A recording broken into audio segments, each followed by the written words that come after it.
You know those conversations that you have and you might not have talked to the person for a while and you get a DM from them. And I got one from Beck the other day. And I'm like, here we go. What are we on about? And do you ever get those things? Sorry, I'm just going to close the chat for now because it was distracting me. Okay, I get distracted. All right, no distractions. So I got this message out of the blue. I'm like, okay, here we go. What are we doing here? How can I help? So we'll get to that. But tonight, what we're going to talk about is, what do we do when all decisions in our money life are really good? We're going to talk about building your financial life, how to get the most from your money, where people go wrong with their money, when to invest, whether to pay HEX or help debt off, and the first investment you should make. I am coming from a Wabakal country here tonight. You might also know this area as Newcastle, and I would like to pay my respects to any Aboriginal or Torres Strait Island people who are joining us tonight. This presentation, it didn't happen, it's off the record, it's not personal financial advice. I'm just leaving this long enough so you don't sue me, so make sure you screenshot that and hang it on your wall. But a bit of a guide to my workshops. And this is not formal advice, as we've said. I just want to have a bit of a chat with you. I want you to have a pen, and if you think of anything, I want you to pop it up later or put it in the Q&A box and make sure you use those upvoting features. If you are not happy with this presentation, I will give you 100% of your money back. I really will. And, if the audio is not good, well, I'll send you a refund. We're just here to hang out and have a bit of fun. I will try and sell you a book later. I will do that. And get a drinky drink. If you don't have a drink, get a drink. And I'll try and have you in bed by 9 p.m. I would like to thank Sphere Home Loans. Hey everyone, before we get into the replay of the workshop, this workshop is brought to you by Sphere Home Loans. I'm with Rachel Kroon, Director of Sphere Home Loans. We're at their head office. Thanks, Rach, for supporting the workshop. It's a pleasure. Hey, Sphere Home Loans have helped hundreds and hundreds of listeners of the Money, Money, Money podcast for many years. Hey, if someone comes to you with a scenario, and to be honest, a lot of people's circumstances are so different. There's no real cookie cutter anymore because we've all got different jobs, we're all doing different things. What's the approach of your team? Yeah, well look, we work nationally, but we all work together in this office. So there's 7 brokers, we all work together and we collaborate. So I think between us we have so much experience and each client's different and we learn from each other. So a lot of the time we do workshops of a client's situation to find the best outcome for them between all of us. Yeah, and as you'll see in this workshop, one of the case studies, Beck, she came to me and she said some things that I questioned, and I actually got her to speak to one of your brokers, and the outcome was very surprising, and you'll see that just in a moment. So if you are looking for a first home, a first investment property, a refinance, or just want to have a chat to a mortgage broker about any scenario, we'll put a link in the comments below, and Rach, your team will be more than happy to chat with anyone here. We absolutely would. Awesome. Thanks so much, and back to the workshop. Okay, this is an AI image of a lotto ball. I want you to take lotto seriously. No, just joking. I want you to just take one thing from tonight. Every time I speak, I just want to really, really, really encourage you just to take one broad thing and take action on this. I've been to conferences all around the world, all around Australia, and they can get overwhelming when you go to different sessions, and I always look for the one thing. And if I can take one thing away and implement that, it seriously, it just makes it worthwhile. One thing I will share, I'll see if I can just share my screen. I want to show you guys something that I found interesting. Okay, you can see this. This is basically, I asked people coming into the webinar, what's your biggest money opportunity or roadblock? What do you want to get out of this webinar? the ones that I've highlighted, like, just clarity, clarity, clarity. So there's this common theme where people want clarity on stuff. And I reckon that's so awesome. The average age here tonight is age 35. So, we've got a few people of all different ages and stages, but I really have tried to make this for try and get the average age. So thank you so much for joining us at any age. But I just found it very interesting, all this stuff that you've said, and I'm really going to try and make the best use of the next hour or so that we've got together. So I'll stop that sharing. So back to Beck. That's an AI image of Beck as well. And I've actually changed her name. Beck is a family friend of mine, known her for many, many years, and yeah, came out of the blue, and I'm like, oh, how you been? I'm like, okay, what are we up to, Beck? I crazily want to try and buy a house on my own. And I'm like, cool, I can help. I'll help however I can. What's your current situation? So let's have a look at Beck's situation. Beck's 27, 2 jobs, best part of 100 grand a year. So total hustle.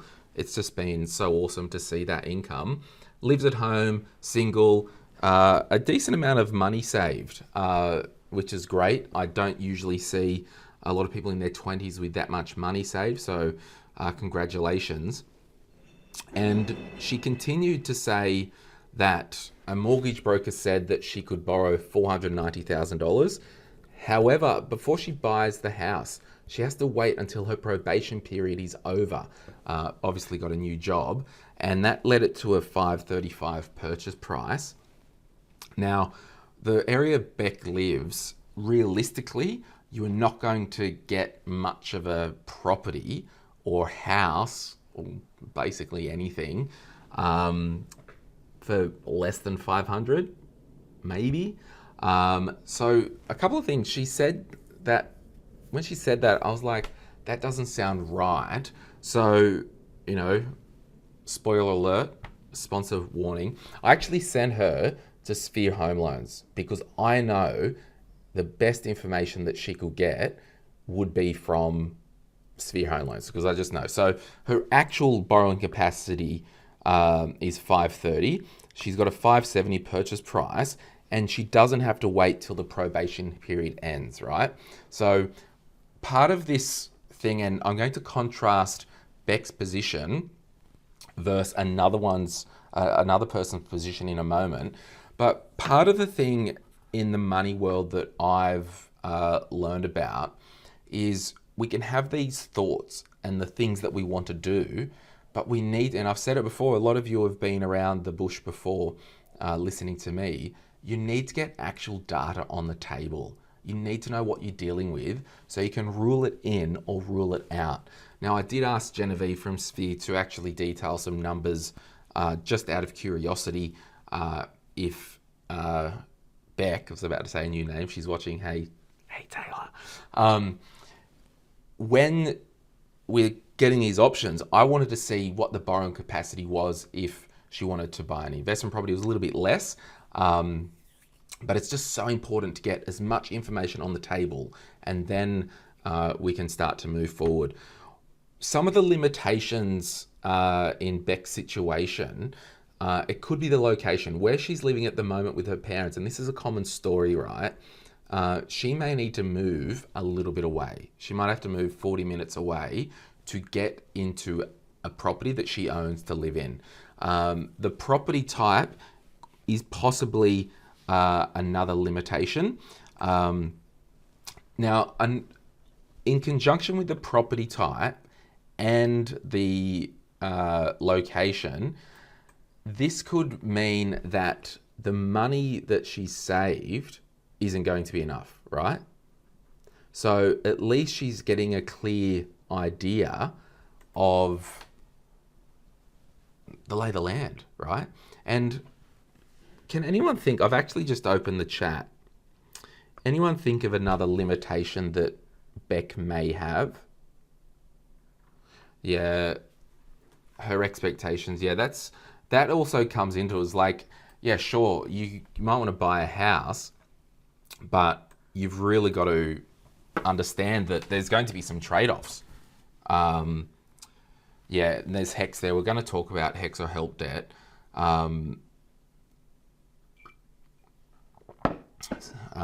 Rachel has lost the image for some reason. I think that could be a Rachel problem. Yeah, so look, there's a few limitations there that's on her, but what's really cool is she knows exactly now what she can do. Now, I did see, because I saw the emails from Genevieve, the broker, to Beck, there might be some potential use of some other money borrowed from the family member, which could help.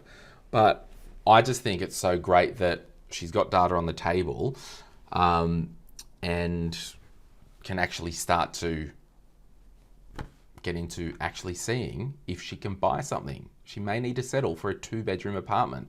She may need to settle for a 2-bedroom townhouse. So lots of things going on there.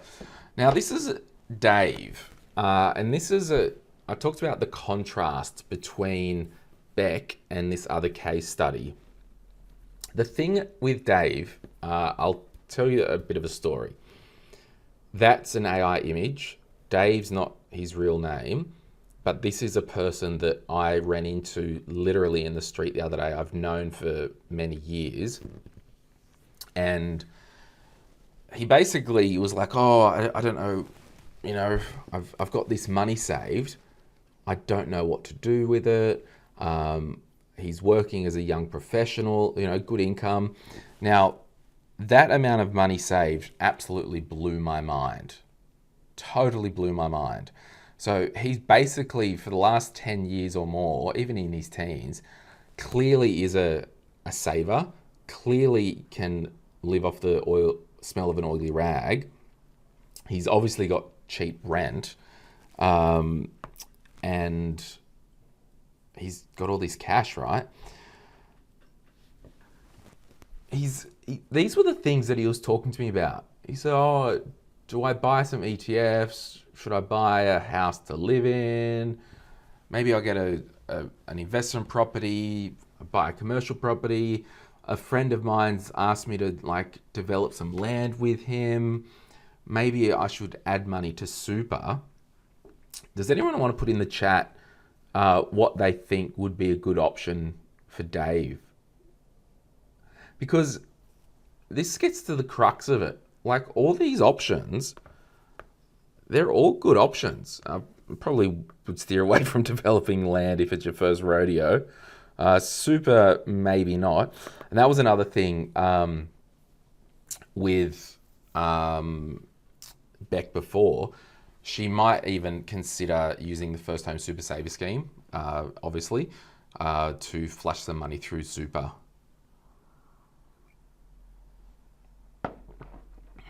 Yeah, so there's a few things coming in there. Heaps of... So I honestly think the limitation Dave has, right, is himself. He's clearly a good saver.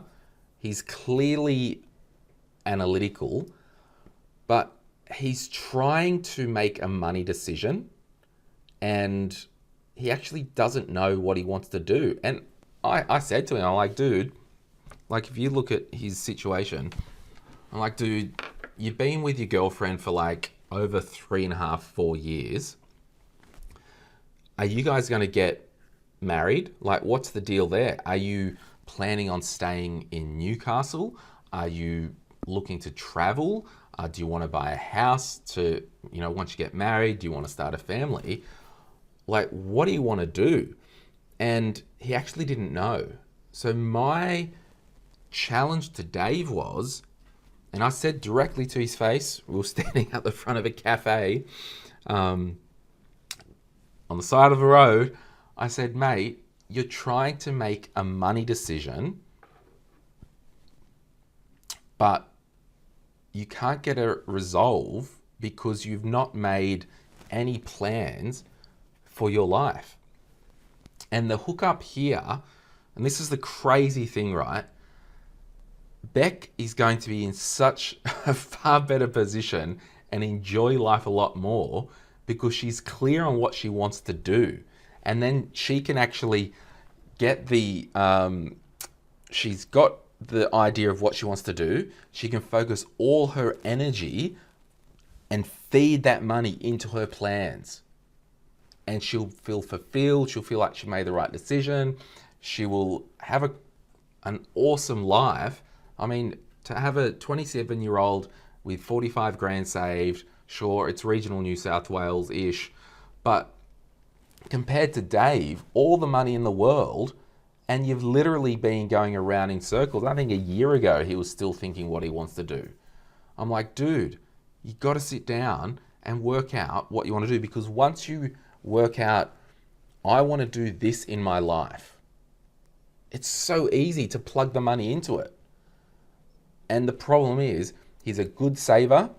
The type of profession that he's in is one that it's similar to an engineer. They need things to be perfect before they pull the trigger on anything. And he's just going to go round and round and round. And it's not going to be pretty. And I feel sorry for his girlfriend if she wants to marry the guy.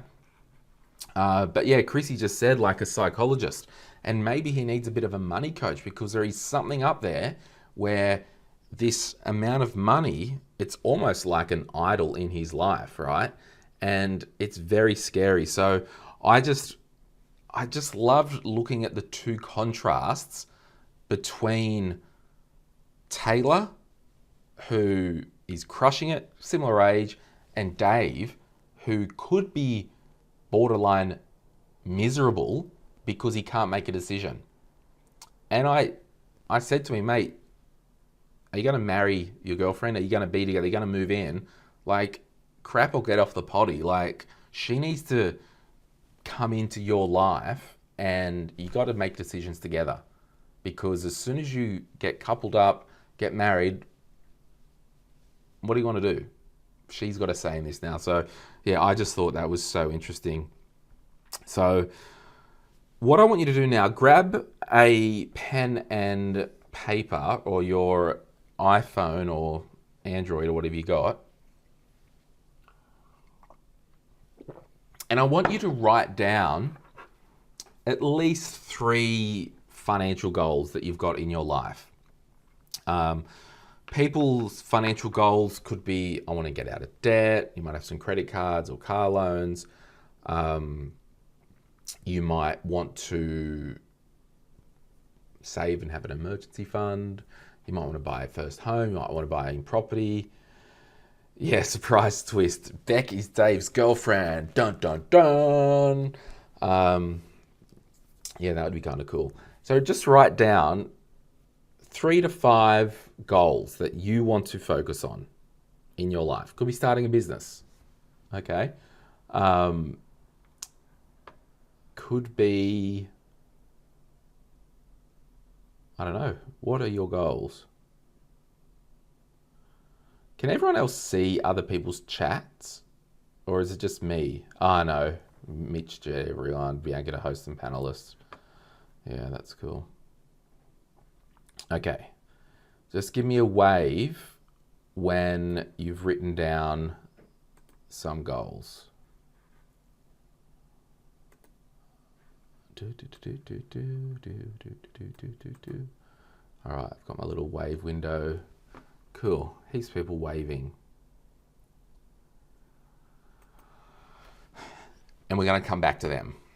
But I would be remiss, well, it would be remiss of me, if that's the saying, for me to do a seminar or talk about money without talking about the Sound Financial House. If you are new to me and my world, I put this together because I was sick of seeing people like Dave come in and go, I want to buy investment properties, I want to buy a share portfolio, I want to do this, I want to buy that. basically do all this hectic investing stuff without putting some sound financial foundations in their life. I'm going to spend about 1 minute going through this. If you do have, hey, Rachel's watching. She's got a copy of the book. I don't. Oh no, sorry, I've got the book here. Sorry, friends. If you've got the Quick Start Guide to Investing, this is on page 16. I'm going to sell you this book, everyone, before the night's out, if you haven't purchased it. Page 16, I talk about this in greater depth. So the premise is, when money comes into your life, you need some type of spending plan, because all your lifestyle goals and your investing comes out of the spending plan. Okay? So my premise is you need to get that nailed first. I want you to be out of consumer debt. I want you to have a cash flow system. Then I want you to be out of consumer debt and potentially cashed up with an emergency fund. I want you to have a protection plan in place. So, what are you going to do if you can't work due to accident or illness? We want money to keep going into your spending plan. And then basically your wills and the estate plan. So it's boring, it's annoying, but you've got to get those documents happening. Your career and superannuation, I think, form the slab of the house. They're always going to be there. And I didn't know where else to put them, if I'm being honest. So I thought I'll do the slab.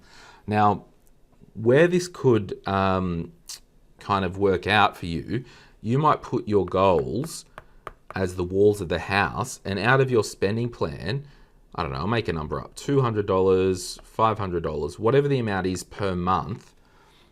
You might say, well, I've got $200 left over a month or $500 left over a month in my spending plan. I'm going to allocate $250 of that to my goals. Then I'm going to allocate the $250 to future investments. That way we're building our house on solid foundations. You've heard of this again. It's Maslow's hierarchy of needs.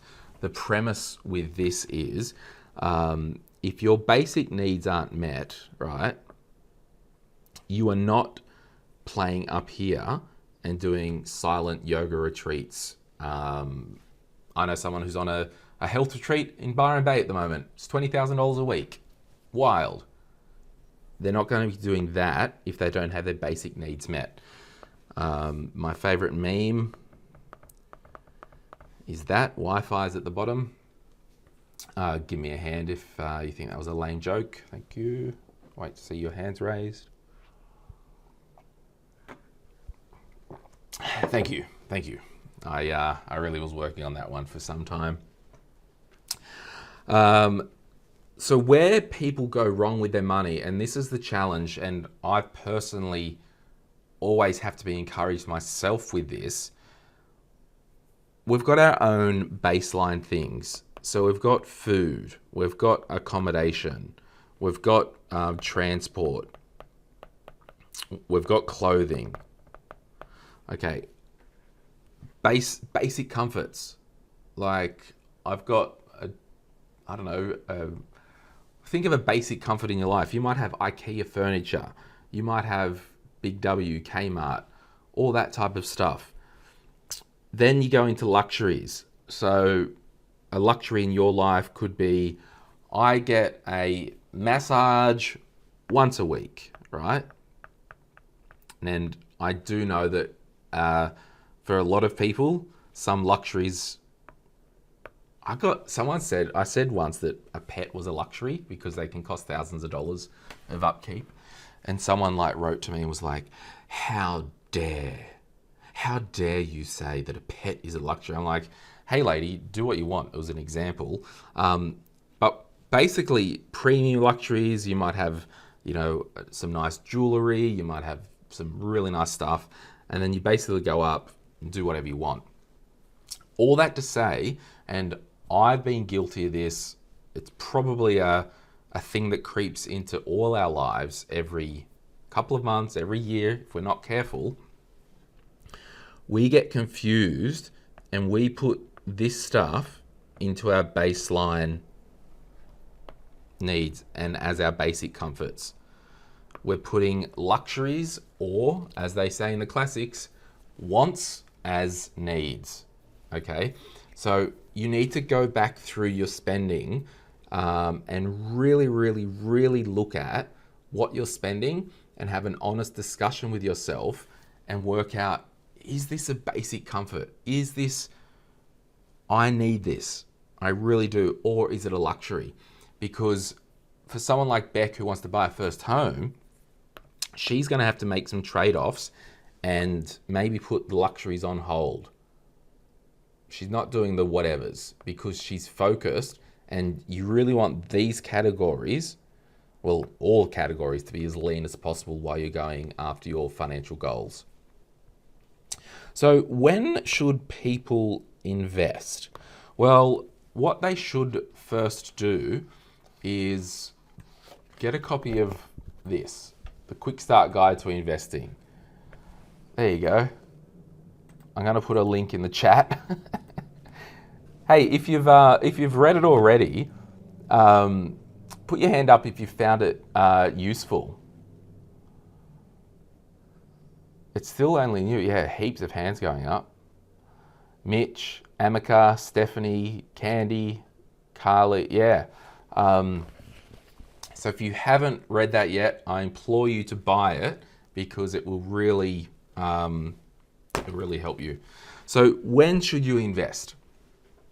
Well, after you've purchased the book, what I want you to do is try and build investing into your budget so it's probably about there.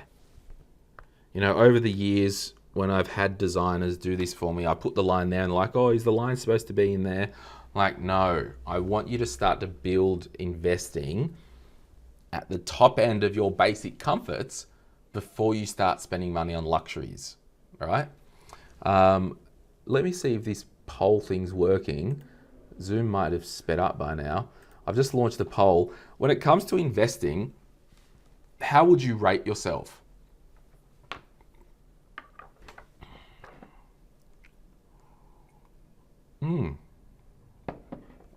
It's pretty even. I'll share the results in a minute. 70% of you have answered questions.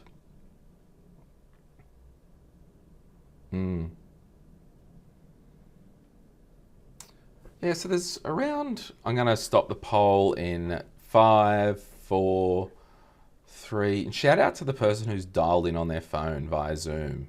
That's commitment. That's just such commitment. Love you for that. Okay, I'm going to end the poll. I'm going to share the results. Take a look at that. It's pretty cool. 18% not yet started. 30% is newbie. 31% on my way. Pretty confident. 19% and advanced 2%. And I want you to ask yourself, do you think you could be spending money on like premium luxuries and luxuries that you could probably do without and sacrifice and put to your investing? I don't know, maybe you can answer that.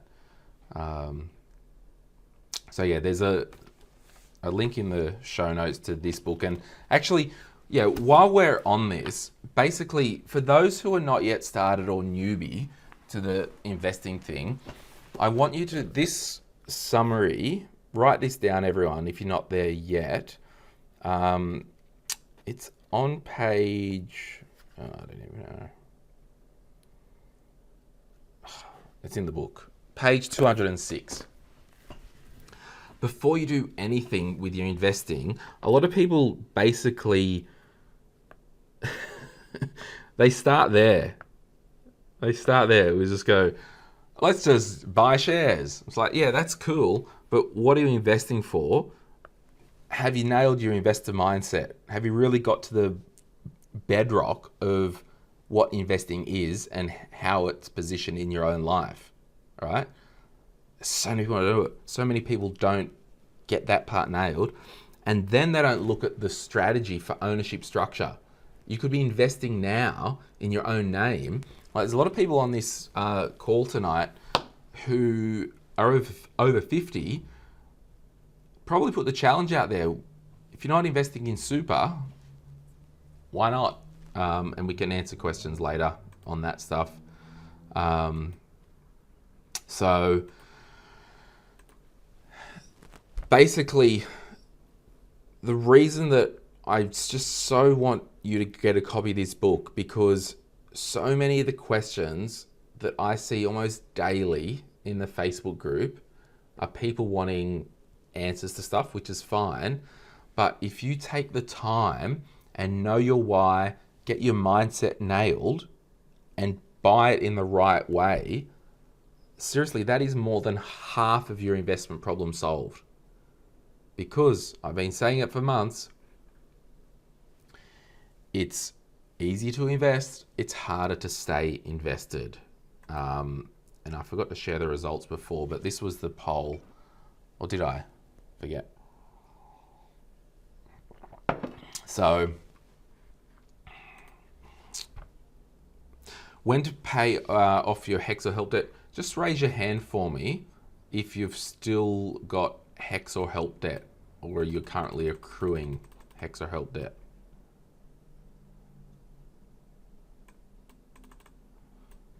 Yeah, it's pretty normal in this day and age, isn't it? So I like to look at this when not to pay off your HELP debt. And you've probably noticed I really don't like to call it HEX anymore because it's just old school and it's actually HELP debt, but whatever. Yeah.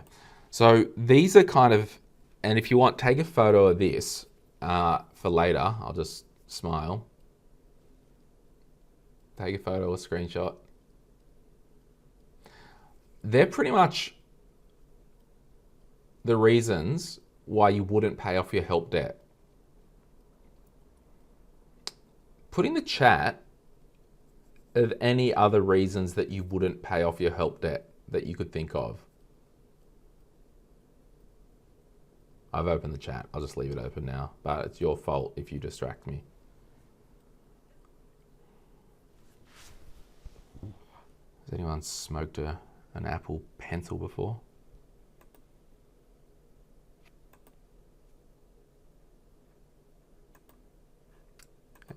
Anyone think of anything else?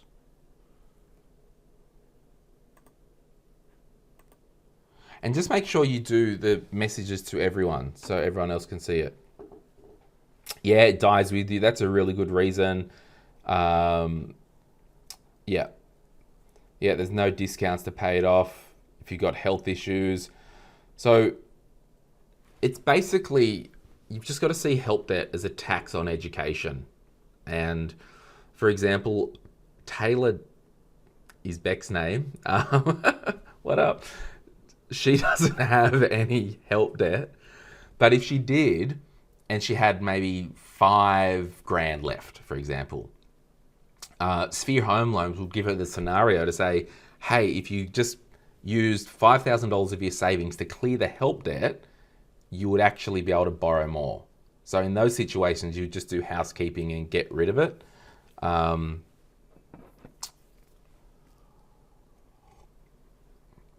So yeah. Okay, the best investment, I'm gonna basically, we're almost at the end of like my formal presentation because I just really want to open the floor and hang out with you guys and answer a heap of questions, or as many as I can. If you've heard me for a while, which I know a lot of you have, the best investment you can make is in your career. Now, here's a slide as an example. There's a lot going on there. Let's firstly look at the top. The median weekly earnings for everyone is basically $1,300 a week, right? Still a gender pay gap there as at the 2023 data. I went and seriously guys, ChatGPT, it's free. Just use it for any type of number crunching. It's awesome.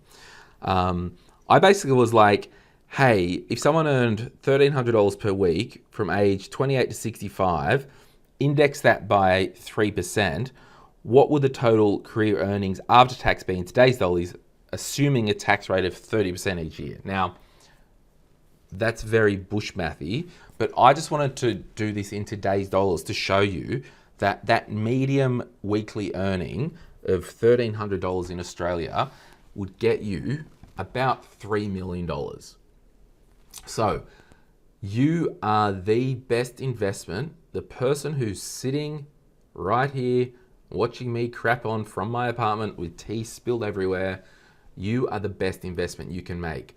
If you worked hard and got a pay rise of $7,000 a year, that would increase a couple of $100,000, right, to 3.4 over your lifetime. But that's assuming your, so for example, if this is your career, and this is the money that you earn, and I'll just go age, what age did I do? Age 65.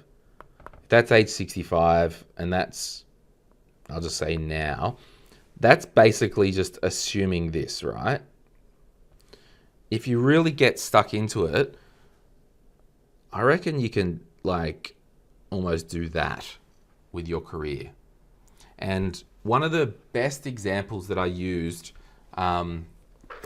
in the book, and if you got the book, this is on page, I was going to put the page numbers on the slides earlier, but hey, we're here now. Page 35, right?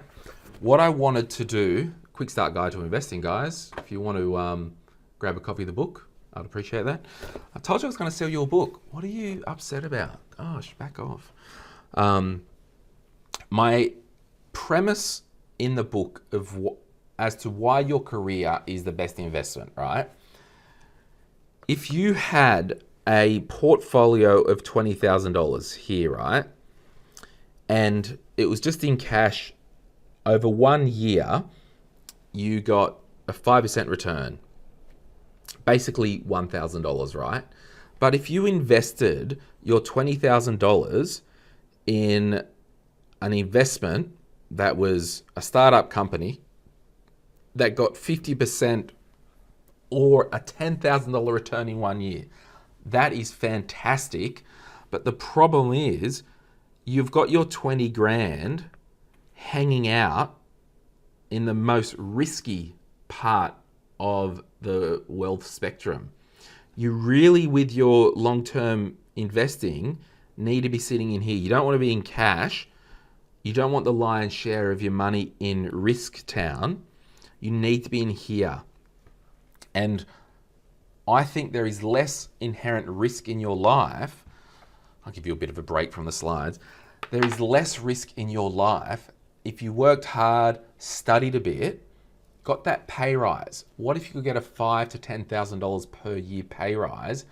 That money would continue every single year and compound, and you're not hanging around in Risk Vegas up here risking $20,000 to try and get a 50% return. It's a non-starter. So this is why your career is the best investment you can ever make. Now, what I want to do, can everyone, and maybe in the chat, everyone, write your top 3 financial goals that we wrote down earlier.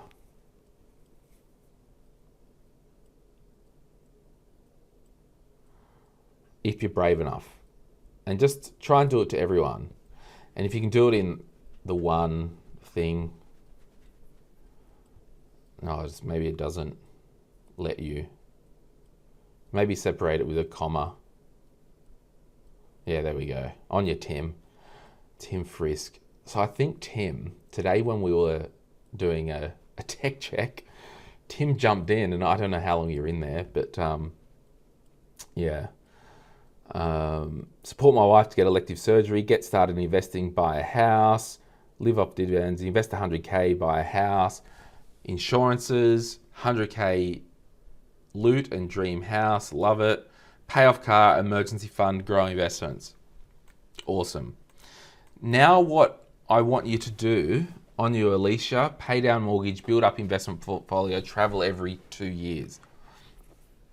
Now what I want you to do is, this is my magic wand, right? Here's my magic wand. Ta ta ta ta ta. Of your 3 goals, right? If I gave you this magic wand and went, ta-da, what goal, if you could get this wand and I went, your wish is granted, and of those 3 goals, one of them came true tomorrow, which one would it be? I want you now to write that down and let me know. Circle it. I've got my magic wand here. You've got your 3 financial goals. If you could have one tomorrow with my little magic wandy. There you go, little magic wand. What would it be? Buy a house, sort your super, retire early, deposit, buying a business. What you've now done is, you've actually, when push comes to shove, you've identified the one thing in your life that you need to go after tomorrow. Put a plan in place, and it's cute you wanted to do all this other stuff, but my magic wand gave you one thing tomorrow, and the one that you chose was more important than the other 2 or the other 3 or the other 4. So that, my friends, is your magic goal target. Your reason for living financially is to achieve that. Now, what in practice, how does that work? Well, what we need to do is,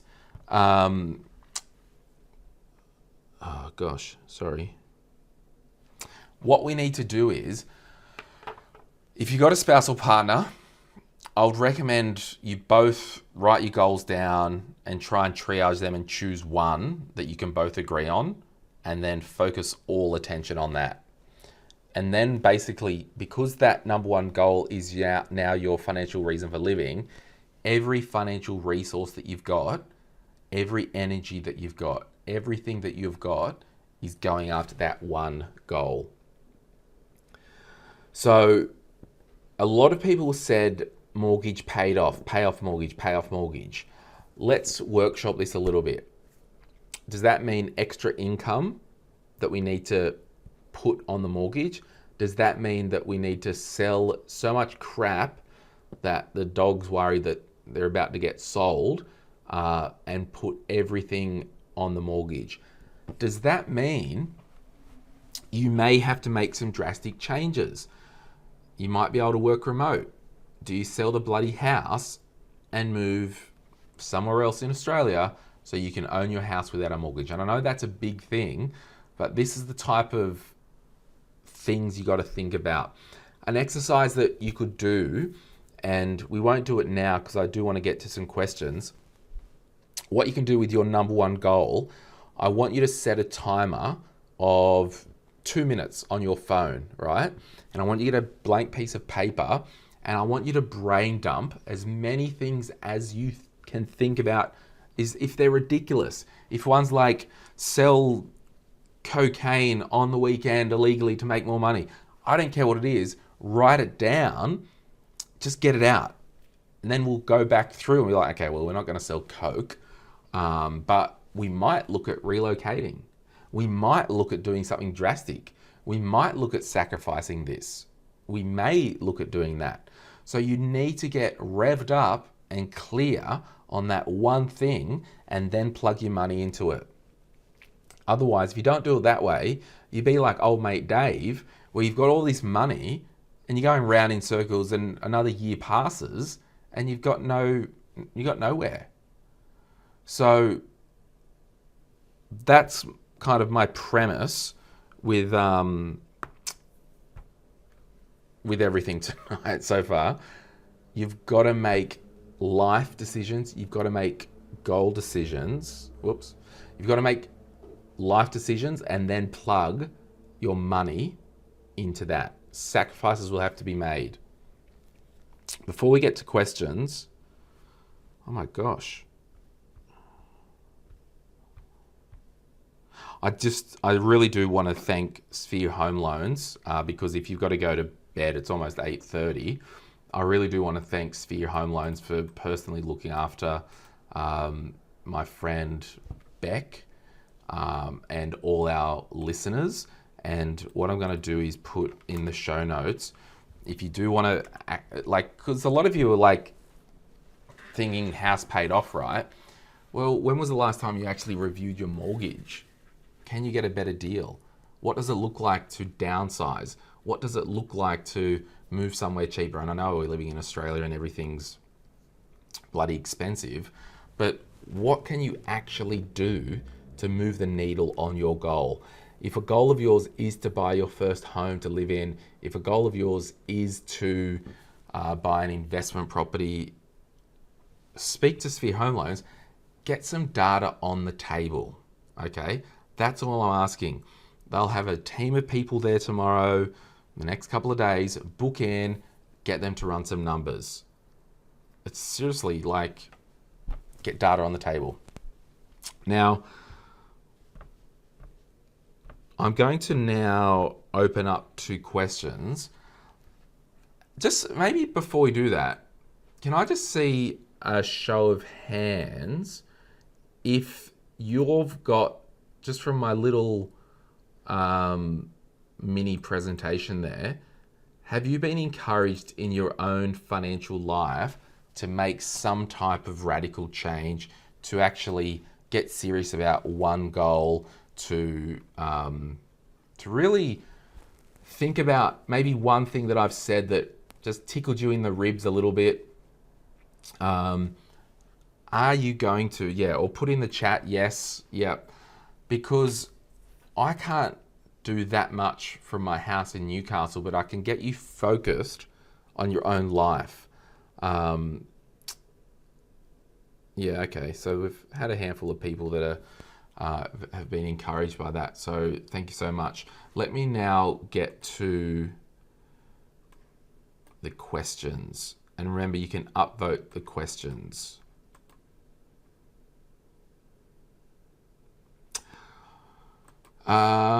Jason, hi, hey Glen.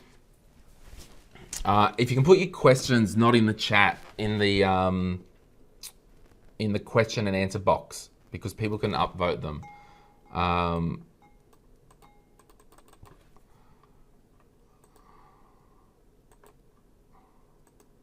Jason, it's missed because there's all these questions coming through. He asked about getting a credit card in your 20s. No, there's no need to get one.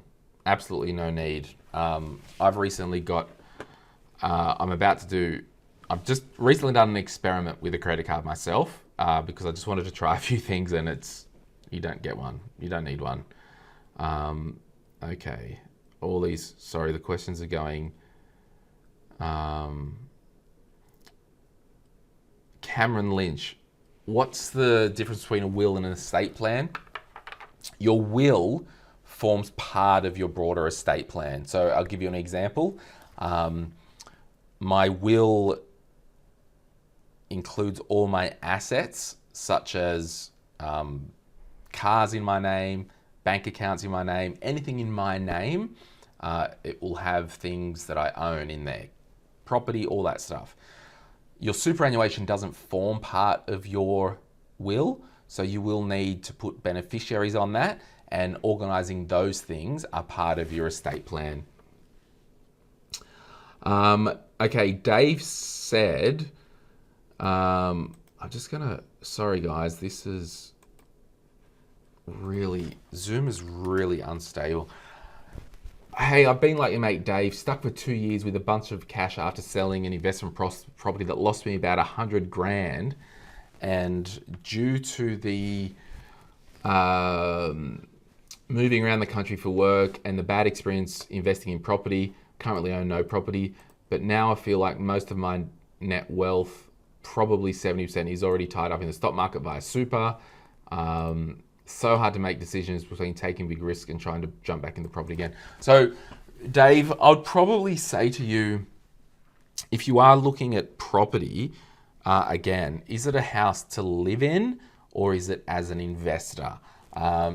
I would recommend a clarity call with John Pigeon, because he can go through in great details what you like, just some different scenarios.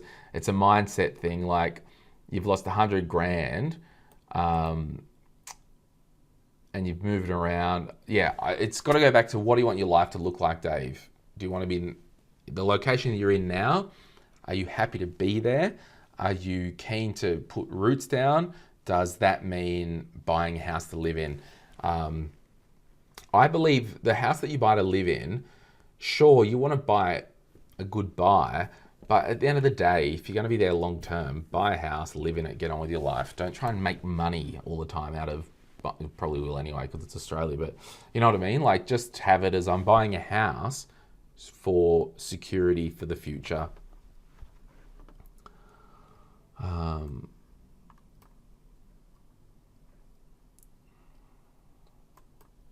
Far out. So many people asking questions.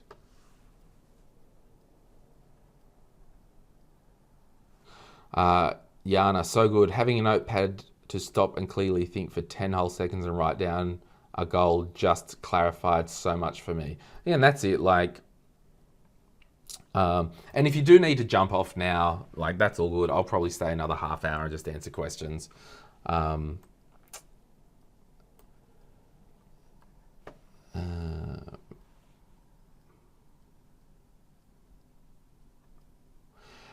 Cameron, with numerous products available, what is the right balance of protection plans to be cost effective and well protected?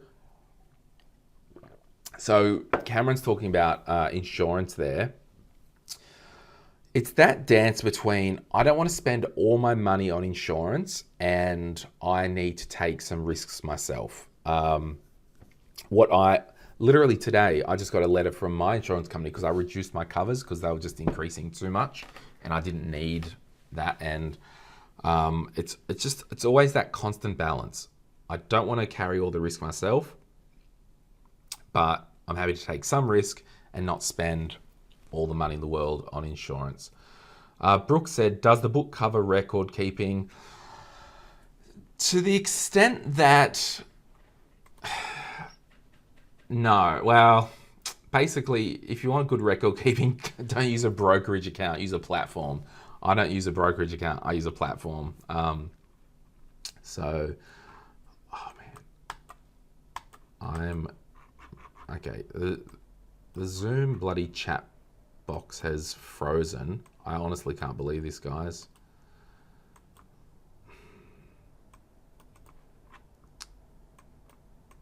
I'm going to have to give everyone a refund.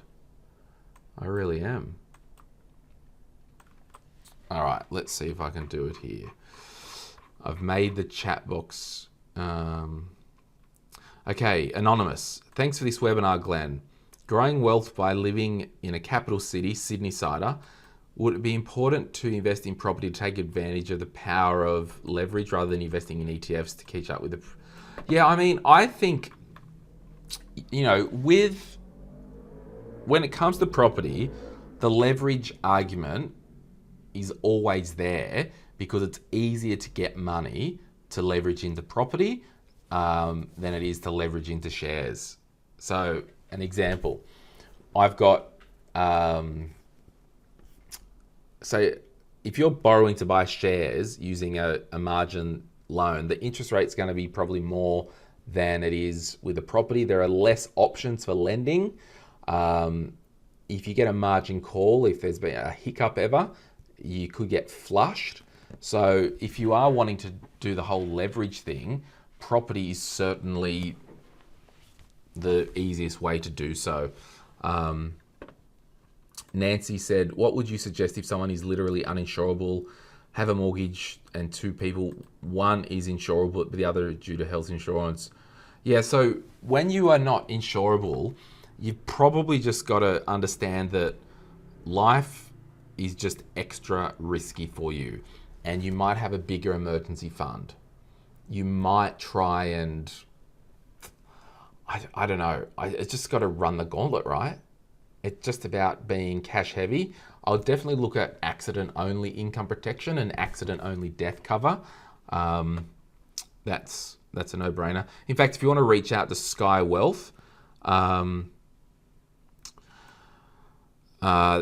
they will be able to help you. Just sky.com.au. They'll definitely be able to help you. Anonymous said, interested on your opinion on the first home super saver scheme.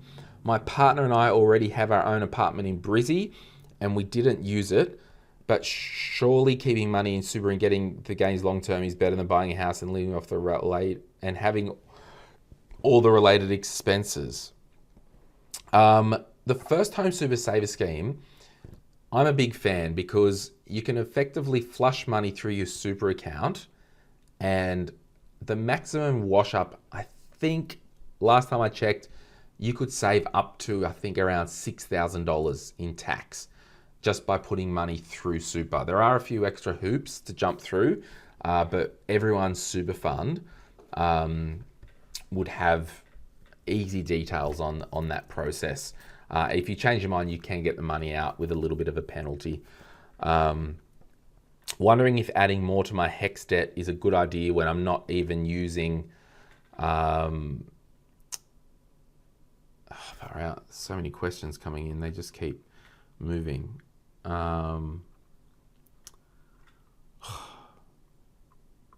This is so bad. I'm sorry, guys.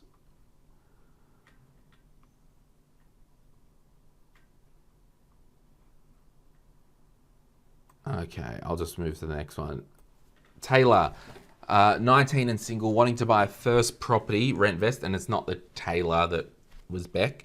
Wanting to know if investing in buyer's agent is worth it, as I want to grow a large portfolio. I have John's book, but want to make the right decision as it's my first big purchase. Okay, I 100%, I own maybe over 4 properties. I just wanted another one as a joint venture. The next residential, and I think I'm over buying residential property, to be honest, but if I was to buy residential property myself as an investment, I would be getting a buyer's agent or advocate myself. Taylor, the next couple of weeks on the main podcast, actually Thursday this week, I'm recording an episode with John and Emily Wallace about buyer's advocacy and a buyer's agent, but it's really hard to stomach, and it is a bit of a tipping point because it might be hard to save a deposit right to start with and to pay an extra, I don't know, 12 to 15 grand or whatever they might charge. It's a tip. It's just, I don't know, it's a bit of a chicken or the egg thing. But I know John Pigeon's business has a bit of a dual model where they don't do it all and they can help you. Anonymous attendee, hi Glen, I have a very large amount of help debt. I found out that the amount actually reduces my borrowing capacity by 100 grand. Would you recommend paying off my debt in this case? Thanks in advance. Okay, so just on the help debt thing, the borrowing capacity has got nothing to do with the amount of debt that you've got. It's got everything to do with the repayment threshold. So the person who's got 100 grand of help debt and the person who's got 10 grand of help debt, their borrowing capacity is impacted the same. So sure, if you've got heaps of cash and you can clear that 100 grand of help debt, knock yourself out. But I think a lot of people really just don't know that it's got nothing to do with the amount of debt. It's the repayment threshold there. William, what to do? Have a low super balance, 30K, age 30, or build an investment property on land that you own outright? Yeah, this is, look, the crazy thing, when I was a financial advisor, a lot of people, they would come in for pre-retirement planning and they would say to me, oh, I don't have much super. I'm like, you own freaking 3 properties outright. What are you talking about? I think we need to understand that we build wealth, right? And superannuation is one part of that structure. So I would honestly say if you own the land outright, and yeah, I'd probably build an investment property, probably. Swing back around later. Because that land, right, it's not producing any income. Throw a property on it, probably wipe its own face, then swing back around and top up super. But hey, general advice only. Am I right? Okay, I'm just trying to look at other questions. Just give us a hand raise if you want me to keep going. I'm happy to keep going for another 20 minutes. I've got nothing else to do, and I just want to help as many. Thanks, Caitlin. It's all good if you need to run. And I'll put a replay up tomorrow afternoon on YouTube. It's just the recording. It's probably like a 20 gig file on my recorder here, so it's just going to take a bit. Okay, let me see if I can open these other questions. Q&A.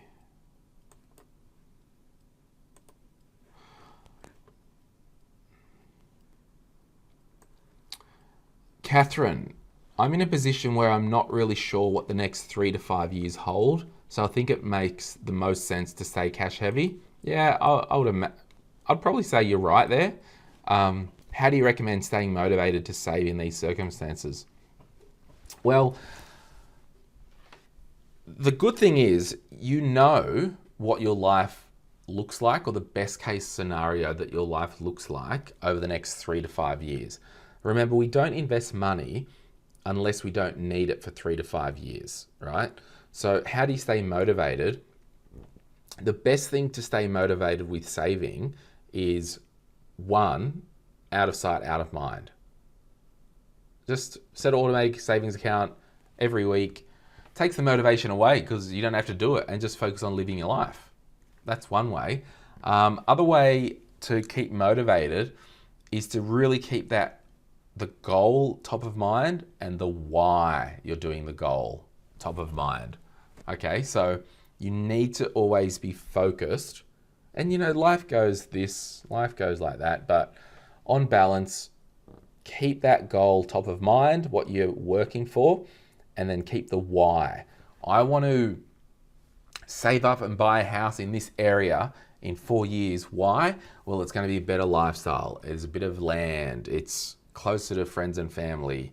It's XYZ. You've got to keep motivated. Hi, Papa G from anonymous member. Currently a 33-year-old high school teacher. I don't earn as much as my friends. They all walk places with their partners in 2016 to 2020 in Sydney. I feel like I've missed the boat due to a breakup and mental health issues after that. However, thanks to your spending plan, got a bit of clarity where to save. Bought a place in April 2024, a fixer-upper. However, 50k in super, little bit behind, 4 super funds, and 100k in shares, no ETFs. I think my next steps might be investment property. However, the friends and partners say no, and just to pump shares.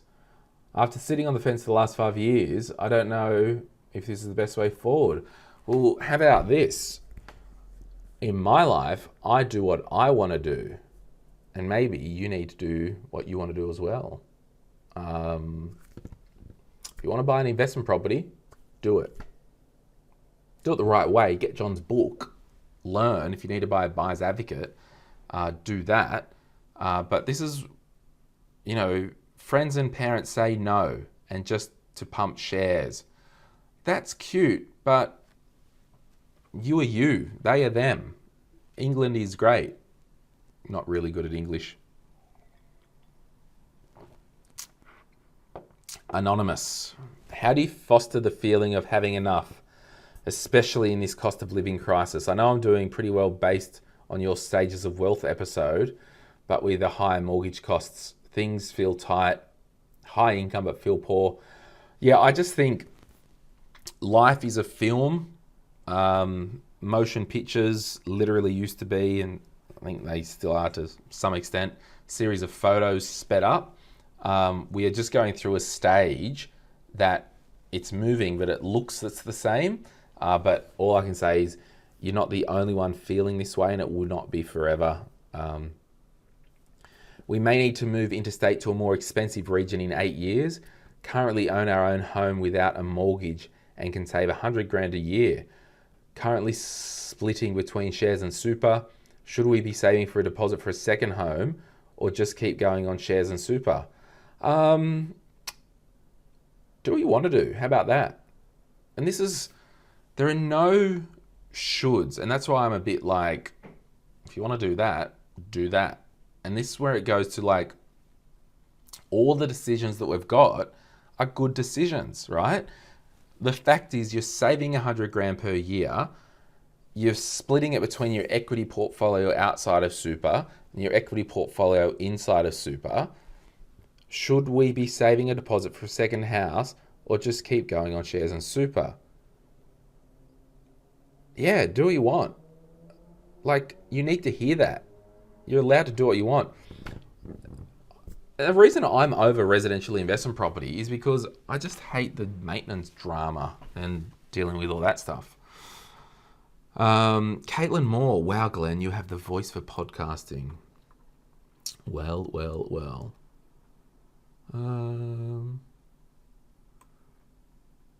What do you think about carry trade? I've never heard of that. How do you convince your wife, Yana, this is from Keith, to invest more in ETFs? We currently have 3 properties and a small amount in ETFs. I don't know if I can convince your wife about anything, mate. But I would say she's potentially a bit randy for property, if you know what I mean. I don't know. I think diversification is good. Anonymous. Hi, Glenn. Love your work, mate. Thank you for the presentation. I'm 37, have 120k invested in Vanguard outside of super. Congrats. My goal is to have circa 500k in ETFs by 45. Several reasons to allow me to draw down a percentage as a bridge to super, start to take career breaks or work part-time, basically have the options and work less if I choose to. I can invest between 2 to 3k a month due to a well-paying career. Should I continue to invest in ETFs, or do you have any other tips for getting to my 500k sooner? Look, you might carve out, and this is where, Glenny J on a microphone after 8:30 p.m. could be a bit wild. You might take some little punts by, you've got 120k. Can you carve off 10 grand, 10% of your portfolio, and maybe do something a bit specky? Otherwise, just keeping on. I don't think, I don't think you need to be taking any big risks. But good on you. Just keeping on. But I would say as well,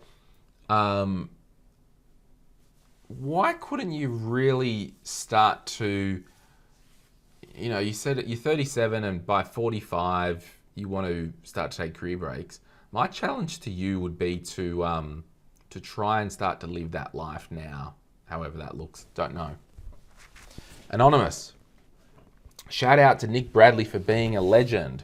What are the tax implications with investing in international/US stocks? Nick Bradley, co-author of the book, The Quick Start Guide to Investing. Not sure. Not getting into international tax. I'm sorry. It's too late. I shouldn't have read that one out. Let me go and find some other questions. I'll just... oh man, this is so bad, Zoom. I'm just going to go up to the top where the upvotes were. Rhythm G, hey Glenn, is it better to invest in ETFs or buy a house financially? Well, you can't live in an ETF. I'm 31 years old, debt-free, and not sure which direction to go. My investment foundation is completed as well. Yeah, this goes back to buy a house to live in or buy a residential investment property. Only you can answer that. I don't know if anyone's better than the other, to be honest. Andrea or Andrea, I have a large mortgage which is limiting my cash flow, but also a large sum of cash coming in as an inheritance. Is it better to keep it in the offset to help with the goal of paying the mortgage, or invest it into shares and ETFs? For context, early 40s with 2 dependents, nil other investments. Look, without knowing the amount of the mortgage and the inheritance, probably whack it on the offset account for at least 6 months and do nothing and just see how things settle. Benjamin, how would you approach receiving a large inheritance at a young age, 29 years old? I would probably put it in growth assets. One, will keep your mitts off it. 2, if you buy growth assets with inheritances, the money will never go away. If it's enough to buy a house to live in, do that in your area, on the proviso that you are investing, maybe salary sacrificing to super or buying other growth assets. Sure, you might want to carve a bit off and do some travel, or if you need to buy a new car. But 100%, I'd be definitely putting into growth assets. You might even put some into super, really seed your super, throw 50 grand in there or something like that. Anonymous, hey Glenn, thank you so much for the free webinar. I'm 27, have about 20 in super, been working for 30 years, have been in low pay roles. Would you recommend putting more money in super or start investing in ETFs? Haven't got a mortgage, only... Yeah, I'm probably going back to, what are your goals, mate? That's what I'm doing. Really work on your career, because you've been in lower paid roles. We want to make sure that that season is done and you can step up into the next season. You might choose to catch up your super. And I think today's episode on the podcast, we talked about this. So have a listen to today's episode on the podcast. You might choose to just focus on catching up, then stop putting money into super.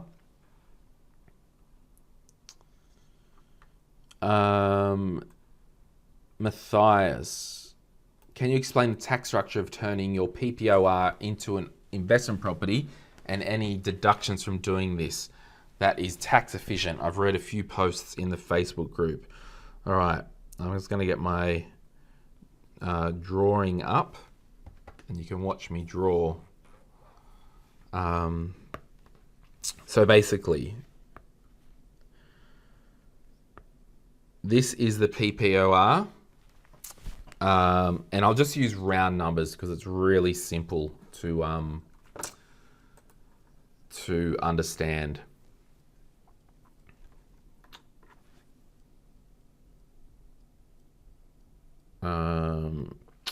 Sorry, I was just reading.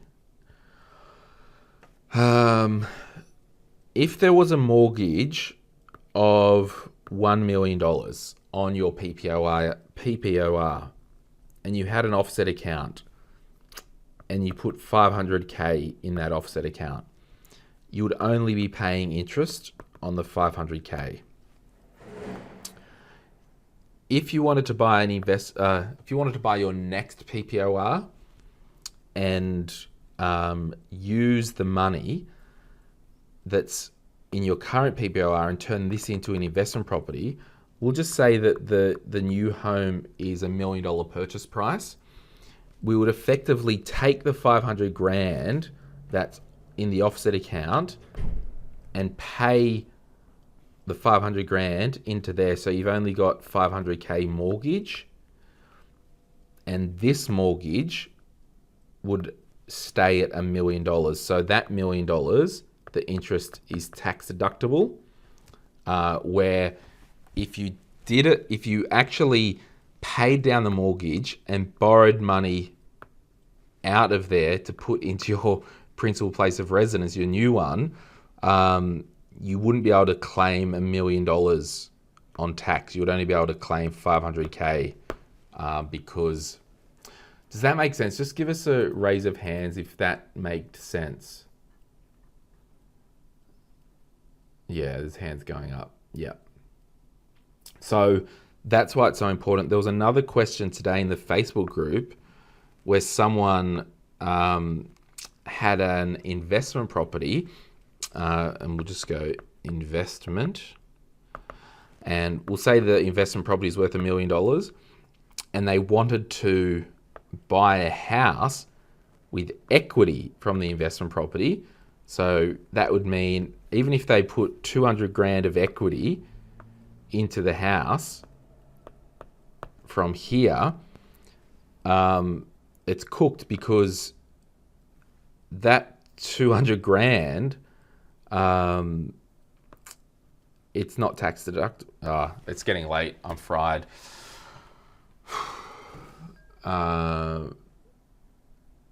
Easier to use different amounts. Yeah, you're probably right. But all I'm saying is I'll tell you, I'll give you guys a refund. If you are looking to buy your first home, like I did, set up an offset account and only pay the minimum P&I or interest only, and keep money in the offset account, because then when you want to move out and upgrade to your next home, rip the money out of the offset account, because you're not pulling money out of the mortgage. That's the key ticket. Rightio, I've got time for one or two last questions. Let me see if I've answered a heap of these. Just having a look. Do I recommend salary sacrifice into super? I really do. I just think people don't use super enough. One of the common themes that I saw when I was a financial advisor was people, sorry, I'm just going to copy something in the chat before everyone goes. Please give me some feedback. I'll put it in here. I've put a link in the chat. And it probably wasn't amazing because I haven't done one of these for a while and I'm a bit out of practice, but there's a type form in there. If you can there's like 5 questions. Give me feedback. I know I think I know the good parts. I think I know the bad parts, but give it to me anyway. The common theme that I saw with people that would come to my office and want to retire and do the pre-retirement planning at age 60 or 65 was they wish they had more money. Okay, that was just such a common theme. So I'm like, okay, so how do we get to the point where if we just salary sacrifice a little bit more to superannuation, you're doing the you of tomorrow a favor today. So I'm just such a big believer in maximizing this tax haven that we've got called superannuation, 100% maximizing that and getting on with your life. I'm watching Alone at the moment on Stan. I've just about finished season 2. And these people are by themselves in the middle of the Canadian wilderness, all right? And a couple of things have stood out to me. After a while, when they're on the island by themselves, there's 2 main things that set in. One, they get lonely and they crave human connection. The second thing is they get bored and they've got nothing to do. Now, I know like as many people want to be like, yeah, I'm going to retire early and all that stuff. Most people are going to get bored and will not have a purpose. So why not live a life that you love today, or at least work towards that? Because I don't know, I just think you need purpose, you need something to do. So why not contribute a little bit more to super, try and build a life that you don't hate, and then, yeah, there is an Australian version of Alone. I'm going to watch, yeah, we'll get to that. Build a life that you don't hate and just build wealth. And then when tools are down, finally, you're going to have the most options as possible. So, look, I might leave it there. Please give me some feedback. I really appreciate you joining me tonight. I know it's a school night. I know it's late. And I really, do value you. And thank you so much for being part of the part of what we do. I'm going to send you a link tomorrow with a replay. I'll put another thing if you want to chat with Sky or Sphere Home Loans rather. Get a pre-approval. Just get some servicing. Just get some data on the table. Take action. Think of my magic wand, right? Mitch, see you in the business workshop. If you're a small business owner and you want to join me, we're going to do a business workshop. It's going to be awesome. Check it all out. All right, friends. I will see you soon. Really appreciate it. Have a good night. Bye.